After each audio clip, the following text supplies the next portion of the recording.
Hello again, I'm Rodney Reynolds from 3dgameman.com and welcome to another video review. Today I'm looking at the HISHD 6970 IceQ Mix 2GB GDDR5 video card. Now first, let me unbox this beauty. You can see the box itself literally looks very cool. Has all kinds of information all around the box, which is great if you are picking this up in store. If you are not, well, it doesn't really matter a whole lot. Now, typically, HIS double box these products, and yes, indeed.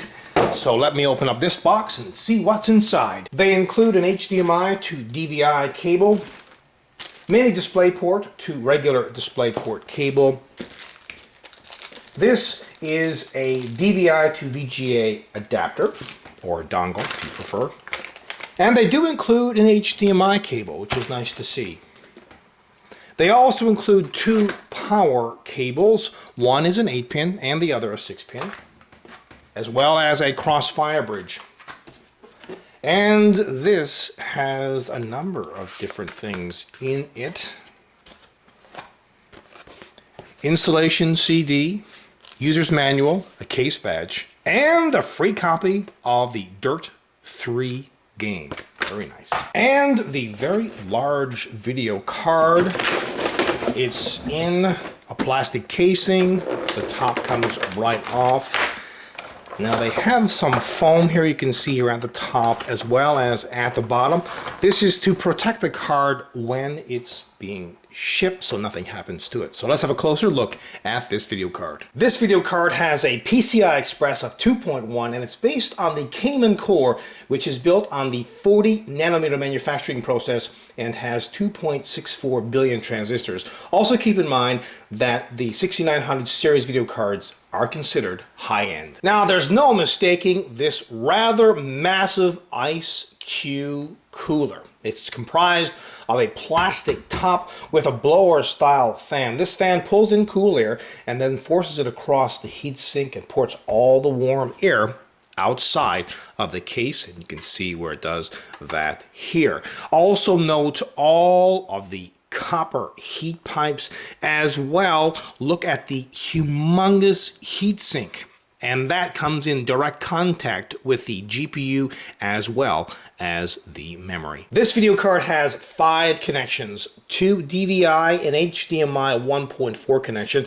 which fully supports 7.1 channel audio, and 2 mini display ports. Note the 2 crossfire bridge connections, so a maximum of 4 video cards in a crossfire configuration is possible. This video card requires 2 power connections. One is an 8-pin and the other a 6-pin. The maximum power consumption is 250 watts, but 190 watts with power tune, which I'll show you in just a minute, and 20 watts at idle. So a brand name quality power supply that can handle the load is recommended, especially in a multiple video card crossfire configuration. Okay, let's have a look at the performance control settings, and in order to access them, you'll have to go into the Catalyst Control Center first. Within here, under Performance, click on Clock Controls, then AMD Overdrive, and within here, you've got all kinds of different options.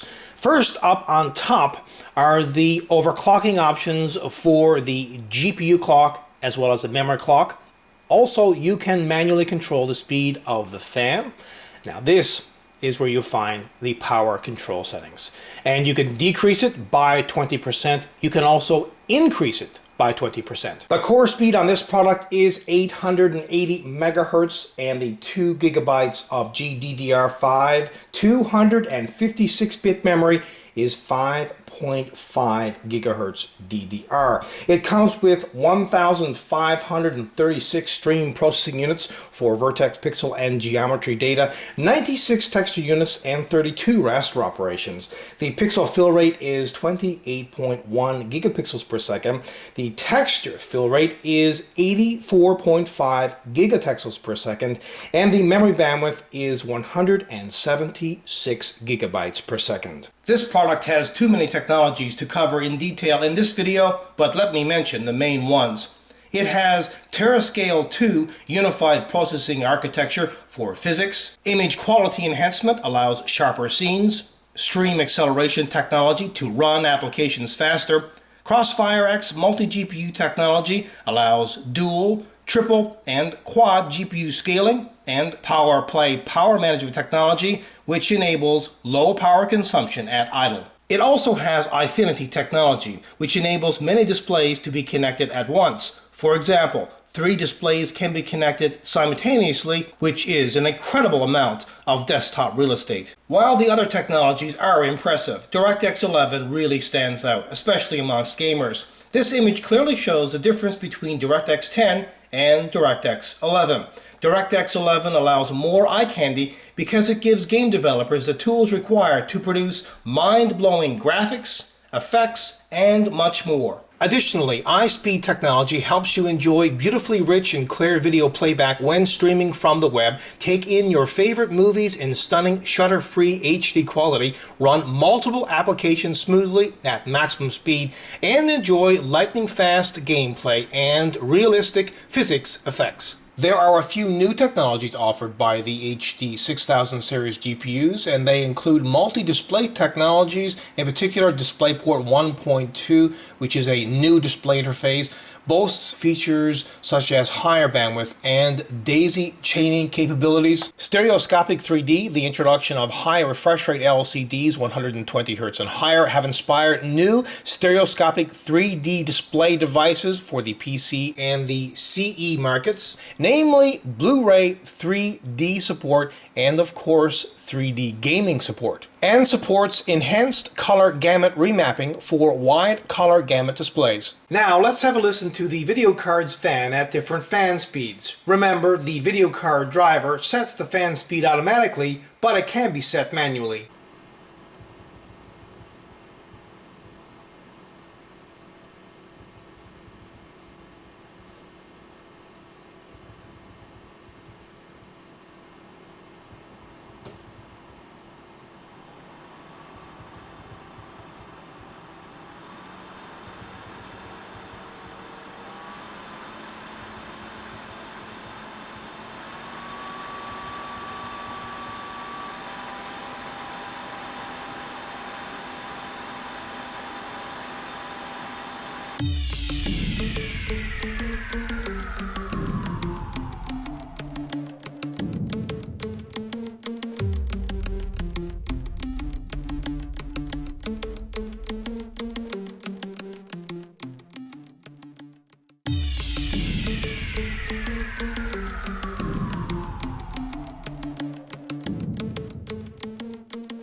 So, what do I think about this video card? Well, if you're in the market for a really good performing video card that can pretty much play any game on the market, which you can put in a multiple crossfire setup, well, this pretty much is a great so-called bang for the buck video card. I mean, it's a little bit on the expensive side, but considering, how much it costs, the features, and what it can do, it kind of is. I know some of you might be thinking, well, this is a pretty expensive video card. It's, it's kind of like in the middle between the super high-end stuff and, the video cards that you really shouldn't even purchase, to be honest, because, well, if you want to play games with all the eye candy on and experience it at high resolutions and maybe a multiple display and things like that, there's no point in buying it. At least that's my opinion. So this is one of these video cards that you can kind of build on. You buy one, get a second one, you can go even further if you have the correct setup. But overall, this is a 100% kick-ass product.